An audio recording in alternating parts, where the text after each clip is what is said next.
Mesdames, Messieurs, bonsoir et bienvenue dans ce journal. Nous avons testé la voiture en libre service. Le dispositif Autocity est effectif dorénavant sur la ville de Tours. Les festivités religieuses autour du week-end pascal ont débuté avec aujourd'hui en la cathédrale Saint-Gatien de Tours la cérémonie du chemin de croix. Nous verrons quelle est sa signification.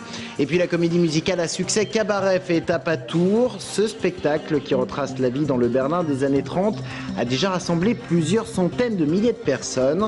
Plusieurs représentations sont programmées ce week-end au Parc Expo avec la présence d'Emmanuel Moire.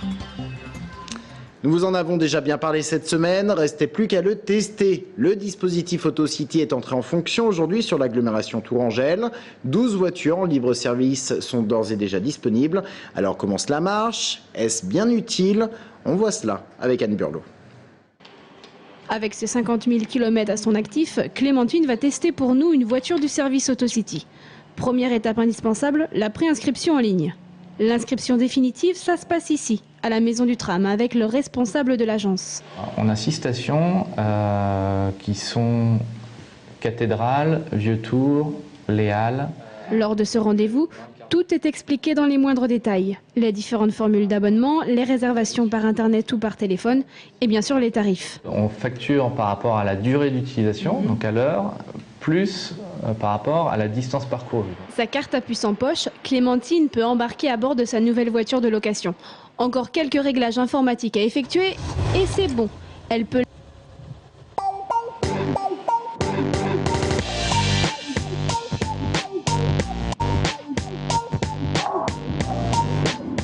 Quelques calages plus tard, le verdict de notre cobaye tombe. Ça a été, après c'est une voiture normale, assez récente, donc relativement simple à conduire. Alors le seul problème, ça a été pour se garer ensuite. Les places sont pas vraiment signalées, du coup n'importe qui se gare et je suis arrivée, j'ai dû attendre un petit moment avant de pouvoir me garer en fait. Autre bémol, le prix. À 9 € pour 15 km de trajet, 1h30 et pour 15 minutes sur place, ça fait peut-être un petit peu cher. Après, je pense qu'il faut étudier les différents types d'abonnements qu'ils proposent, voir si sur une utilisation un petit peu plus régulière, ça peut devenir rentable. Autocity, c'est un service qui peut devenir économique à partir du moment où l'on fait moins de 8000 km par an. En bref, un accident de la route a fait un blessé grave dans le Loir-et-Cher sur la Nationale 10 à la sortie de Vendôme. Ce matin, vers 5h30, un poids lourd et une voiture sont entrés en collision. Le conducteur du véhicule a dû être désincarcéré avant d'être transporté à l'hôpital de Vendôme.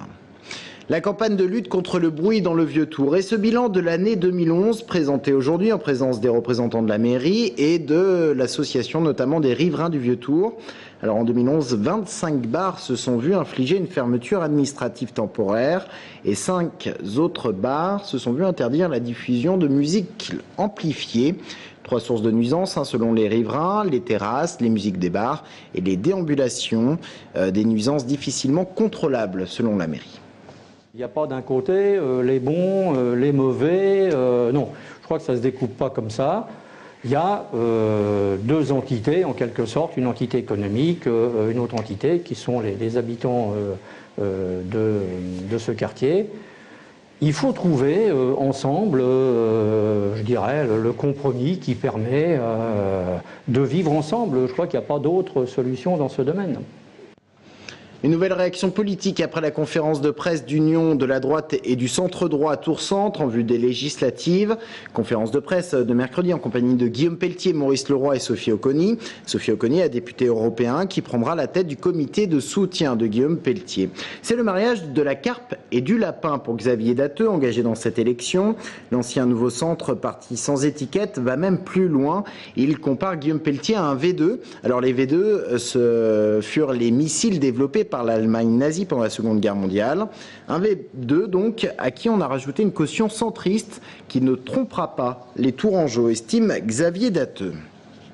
Le week-end pascal et diverses manifestations religieuses prévues. Elles ont commencé aujourd'hui, comme en la cathédrale Saint-Gatien de Tours, où l'on a procédé au chemin de croix, comme tous les vendredis précédant Pâques. Antonin Lebris.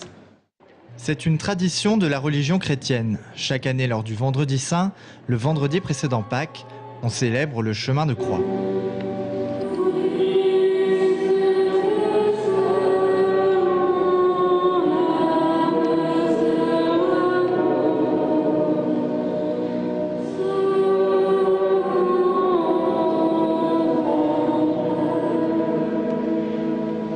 Cette cérémonie commémore ce que les chrétiens appellent la Passion du Christ, c'est-à-dire les souffrances ayant précédé et accompagné la mort de Jésus.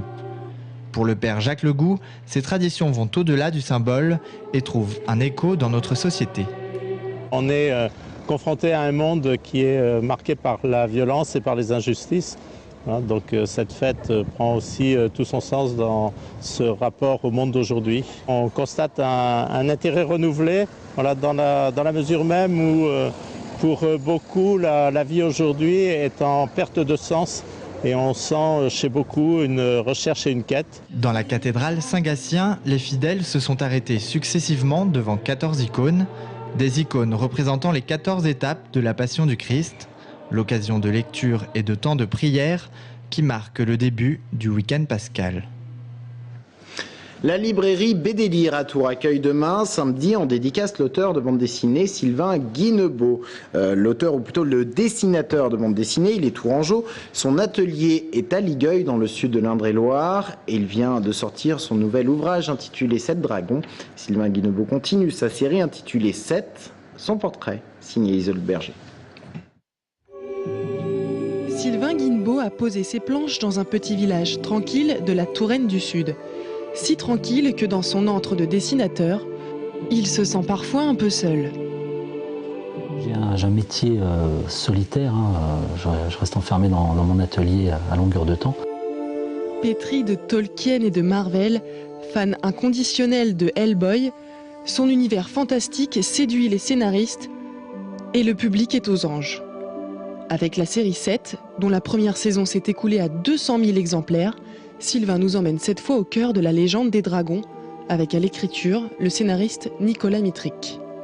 Ce sont 7 guerriers qui vont devoir affronter les 7 derniers dragons du monde. Et donc sous ce synopsis assez simple, qui va permettre d'avoir une BD qui va utiliser tous les ressorts de l'heroic fantasy, Nicolas Mitric a réussi à faire quelque chose d'original en utilisant vraiment toute l'imagerie qu'on peut avoir par rapport à ce thème. Et quand on demande à Sylvain Guinebeau quelles sont ses influences, Moebius, naturellement, qui est notre maître à tous, Loisel, Mignola, Claire Wendling, Laufray, Hugo Pratt, etc. Il y en a beaucoup. Et notre illustrateur foisonne de projets, y compris pour les plus jeunes. Là en ce moment je travaille avec Eric Hanna chez Delcourt sur une histoire qui va se passer en Angleterre en 1919, donc un registre complètement différent de l'heroic fantasy. Et avec ma chérie, j'essaye de monter un projet de BD jeunesse qui s'appelle Minipo, qui raconte les aventures d'un hippopotame tout petit. Voilà, qu'il arrive un tas d'histoires dans son petit univers. Là, la différence maintenant, c'est qu'on a des gros enjeux. Car cela ne vous aura pas échappé, Sylvain Guinebeau a gardé son âme d'enfant intacte.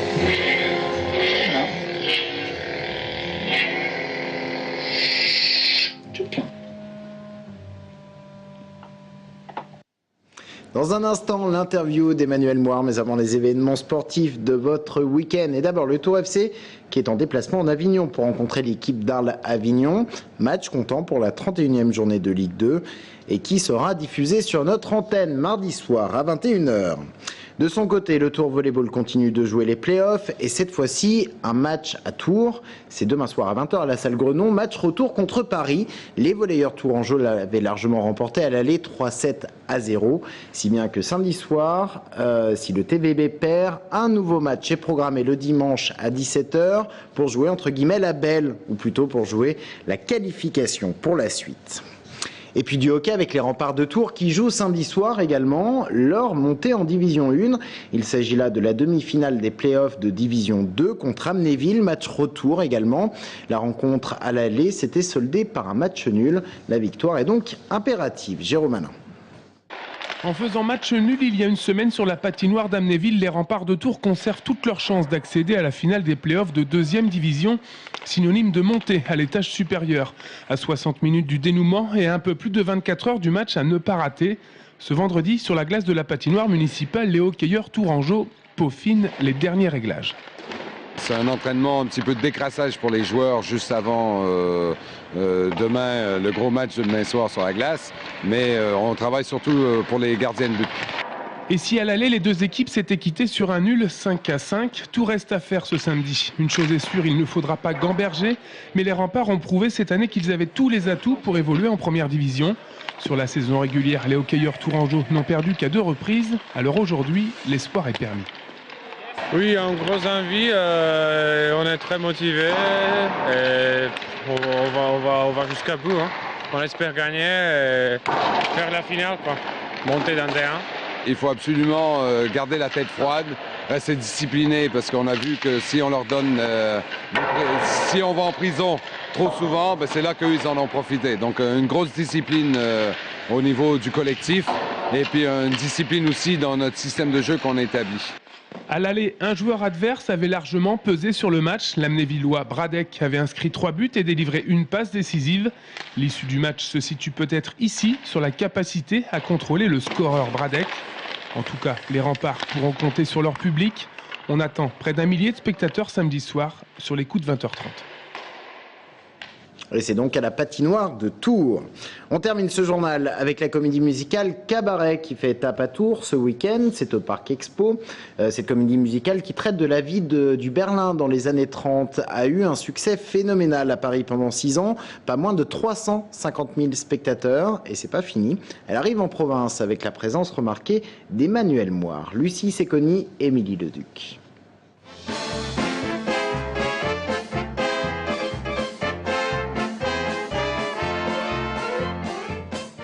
Révélé au public dans le rôle de Louis XIV au sein de la comédie musicale Le Roi Soleil, Emmanuel Moire orchestre une nouvelle version de Cabaret pleine de jeunesse, avec une polyvalence qui semble complètement le satisfaire.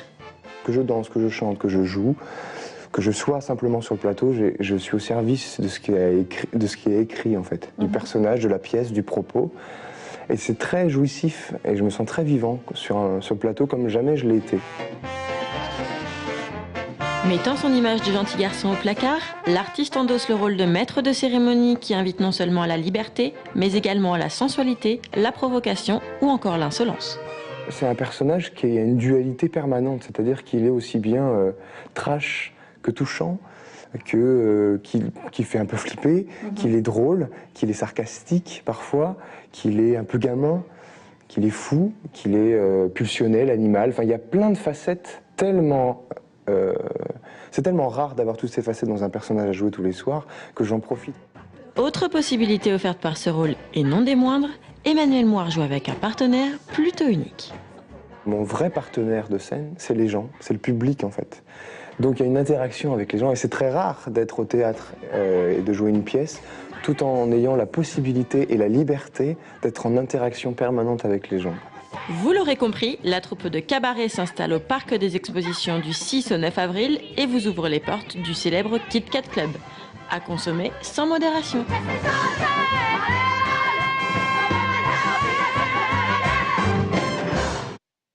Et c'est ainsi que s'achève cette édition. Merci de l'avoir suivi. Dans un instant, avec notre invité, on parle du festival Avoine Zone Blues. Restez avec nous.